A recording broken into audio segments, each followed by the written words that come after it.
दोस्तों welcome and जय हिंद। स्वागत है आपका अपने चैनल न्यू यूनिक क्लासेज में। आज के वीडियो में हम लोग जो आपका विद्युत धारा के उसमें प्रभाव के जो है हम लोग इसके बारे में मस्ट हम लोग वीवीआई जो है इंपॉर्टेंट टॉपिक को देखेंगे जो आपके जो है 9 जुलाई को जो आपका पॉलिटेक्निक एग्जाम होने वाला है उसकी दृष्टि से बहुत ही इंपॉर्टेंट है। तो आप वीडियो को बिना स्किप किए पूरा देखिएगा। अगर आप पहली बार हमारे चैनल पर विजिट करें तो चैनल को सब्सक्राइब कर लीजिएगा, साथ ही साथ बेल आइकन में दबा लीजिएगा ताकि आने वाले वीडियो का नोटिफिकेशन आपको मिलता रहे। तो चलिए हम लोग वीडियो को स्टार्ट करते हैं। तो देखिए इसमें आपका पहला टॉपिक है चालक से धारा प्रवाहित करने पर ऊष्मा उत्पन्न होता है। यह धारा का उसमें प्रभाव कहलाता है। मतलब कि उस धारा का उसमें प्रभाव किसे कहते हैं? तो देखिए जब हम किसी चालक तार से विद्युत धारा प्रवाहित करते हैं ना तो उत्पन्न ऊष्मा को हम लोग विद्युत धारा का उसमें प्रभाव कहते हैं। देखिए इसके बाद जो आने वाला बहुत टॉपिक इंपॉर्टेंट है, क्योंकि देखिए आपके एग्जाम में पूछता है कि जूल का नियम क्या है और इससे जो आपके हैं न्यूमेरिकल क्वेश्चन भी पूछा जाता है। तो जूल का नियम क्या है? तो जूल का नियम क्या होता है? VH बराबर क्या होता है? I² जो होता है आपका जूल का नियम जो आप दिया गया I² जूल का नियम है। अगर यही जो देखिए जूल का नियम जो आपको कैलोरी में पूछिए, देखिए I² का मान जो होता है वो क्या होता है? जूल का नियम से होता है और इसका मान जो निकलता है आपके जूल में निकलता है। अगर आपसे मान कैलोरी में पूछे तो क्या करना है? I² में जूल जितना जूल होगा उससे भाग देना है। मतलब कहने का मतलब है कि 4.2 जूल से भाग दे दीजिएगा तो आपका जो है कैलोरी में मान आ जाएगा। तो आपसे हो गया। और आपसे ये भी एग्जाम में पूछा जा सकता है 1 कैलोरी बराबर कितना होता है? तो 1 कैलोरी बराबर 4.2 जूल होता है। याद रखिएगा आप, ये बहुत ही इंपॉर्टेंट दृष्टि से बहुत इंपॉर्टेंट है। 1 कैलोरी बराबर कितना होता है? तो 4.2 जूल होता है। एकदम याद रखने वाला है, ये भूलने वाला चीज़ नहीं है।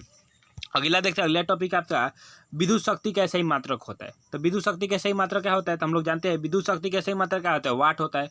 वाट हम लोग सब पढ़े होंगे। वाट बराबर क्या होता है? कार्य बटा समय होता है। वाट मतलब P= क्या होता है? W/T होता है, कार्य बटा समय। तो देखिए वाट का क्या हो जाएगा? यहाँ पे एक और मात्रक निकाल सकते हैं हम लोग। कार्य का सही मात्रक क्या होता है? जूल होता है। समय का सही मात्रक का सेकंड होता है। तो वाट का सही मात्रक क्या होता है? मतलब शक्ति का सही मात्रक क्या हो जाएगा? जूल पर सेकंड हो जाएगा, जो हम लोग के 1 वाट के बराबर होता है। तो वही कहते हैं विद्युत शक्ति का सही मात्रक जो है वाट होता है और एक देखो आपका होता है हॉर्स पावर, मतलब अश्व शक्ति भी होता है। और आपसे ये भी एग्जाम में पूछा जा सकता है 1 HP बराबर कितना होता है? तो 1 HP बराबर 746 वाट होता है। ये भी याद रखिएगा। आप एकदम एग्जाम की दृष्टि से एकदम जो है 9 जुलाई की जो एग्जाम होने वाला एकदम मस्ट VVI क्वेश्चन है आपके एग्जाम की दृष्टि से। कितना होता है आपका? 746 वाट होता है। और देखिए यहाँ पे आगे क्वेश्चन शक्ति बराबर क्या होता है? तो शक्ति बराबर P बराबर क्या होता है? आपका VI होता है। याद रखिएगा शक्ति बराबर क्या होता है? PI होता है। और उसके बाद यह I² होता है। वो कैसे होता है? देखिए आपका कार्य होता है। कार्य का फॉर्मूला कार्य कहिए या उत्पन्न ऊष्मा कहिए। कार्य मतलब WH बराबर आपका होता है I² होता है। हो गया।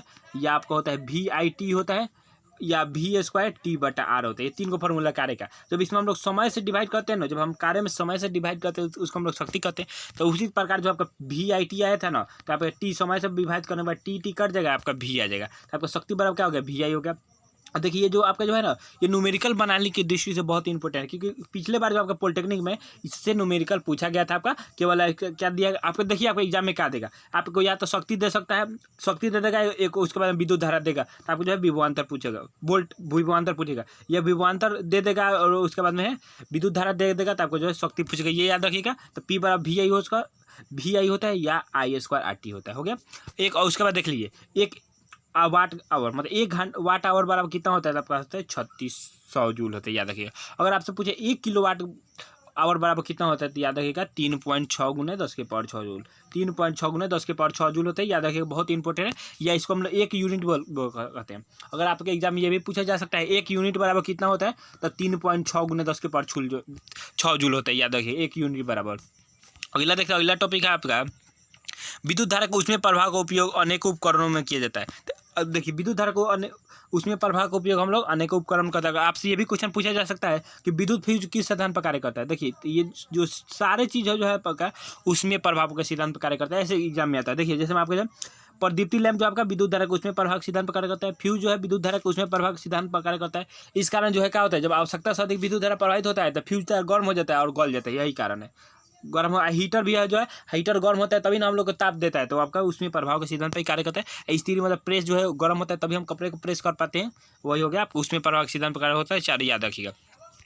अगला क्वेश्चन देखते हैं। अगला टॉपिक देते हैं। नाइक्रोम तार की प्रतिरोधकता अधिक होती है, गलनांक उच्च होता है, इसे विद्युत धारा में प्रयोग किया जाता है। देखिए आपसे क्वेश्चन में ऐसे नहीं दिया जाएगा, आपसे क्वेश्चन में ये पूछा जाएगा कि नाइक्रोम तार की प्रतिरोधकता और गलनांक में क्या संबंध होता है। तो आपको पता होगा नाइक्रोम तार की जो प्रतिरोधकता गलनांक दोनों उच्च होता है, याद रखिएगा। नाइक्रोम तार का प्रयोग किस में किया जाता है, तो आपको जो है स्त्री मतलब नाइक्रोम तार का उपयोग हम लोग विद्युत हीटर में करते हैं, याद रखिएगा। आपसे क्वेश्चन ये भी पूछा जाएगा विद्युत हीटर में किस तार का उपयोग होता है, तो नाइक्रोम तार याद होना चाहिए। और देखिए अगला क्वेश्चन है, फ्यूज तार का गलनांक कम होता है और प्रतिरोध अधिक होनी चाहिए। देखिए आपका बहुत इंपॉर्टेंट है। आपसे देखिए फ्यूज तार का गलनांक जो होना चाहिए कम होना चाहिए। क्यों? क्योंकि देखिए फ्यूज तार का गलनांक कम होता है तो देखिए आवश्यकता से अधिक जब विद्युत धारा प्रवाहित होगा तो क्या होगा, फ्यूज तार गल जाएगा और हमारे जितने भी इलेक्ट्रॉनिक सामान है, फ्रिज, वॉशिंग मशीन, टीवी सब बच जाएंगे।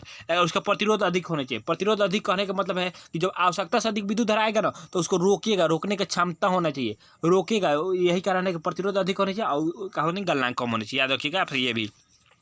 अगला देखते अगला देखिए अगला है आपका विद्युत उपकरण में एकांक समय अवधि में जितनी विद्युत ऊर्जा का उपयोग करते हैं उसे लगी विद्युत शक्ति कहते हैं। मतलब विद्युत शक्ति का आपका डिफिनेशन पूछा जा रहा है, तब विद्युत शक्ति का ऐसे ही मतलब क्या होता है, वाट होता है नॉर्मली, आप याद रखिए। अगला क्वेश्चन अगला टॉपिक है, बिजली के फ्यूज तांबे और कॉपर के मिश्र धातु को बनाए जाते हैं, इसकी क्षमता को एम्पियर में व्यक्त करते हैं। देखिए यार आपसे ये भी क्वेश्चन, देखिए ये आपसे किस तरह क्वेश्चन पूछा जाएगा। आपसे क्वेश्चन पूछा जाएगा कि विद्युत फ्यूज में लगा होता है, विद्युत फ्यूज बना होता है, तो किसका बना होता है, तो विद्युत फ्यूज में हम लोग तांबा मतलब कॉपर का और टीन का प्रयोग करते हैं, याद रखिएगा, याद रखिएगा। और इसमें क्या प्रतिरोध का होता है, तो विद्युत फ्यूज का प्रतिरोध बहुत अधिक होता है, गलनांक कम होती है, याद रखिएगा। अगला देखते अगला है आपका बिजली के बल्ब का फिलामेंट किस चीज़ का बना होता है, आपसे क्वेश्चन पूछा जा सकता है। तो बिजली के फिलामेंट का फिलामेंट जो आपका टंगस्टन का बना होता है, याद रखिएगा। और बिजली के बल्ब में कौन सी गैस भरी जाती है, तो इसमें जो आपके निष्क्रिय गैस भरी जाती है। और निष्क्रिय गैस कौन कौन सी होती है, तो याद रखिएगा आर्गन गैस होती है। वो कौन सी होती है, बिजली के बल्ब में आर्गन गैस भरी जाती है जो निष्क्रिय होती है। उसमें कैसा फिलामेंट लगाया जाता है, किसका लगाया जाता है, तो टंगस्टन का। देखिए ये टॉपिक जो हम बताएं बहुत ही इंपॉर्टेंट है एग्जाम की दृष्टि से, तो आप जो है इसको एकदम ध्यान से पढ़ लीजिएगा और आने वाले पॉलिटेक्निक एग्जाम में आपको अच्छा स्कोर दिलाएगा। ये आज के वीडियो में बस इतना ही।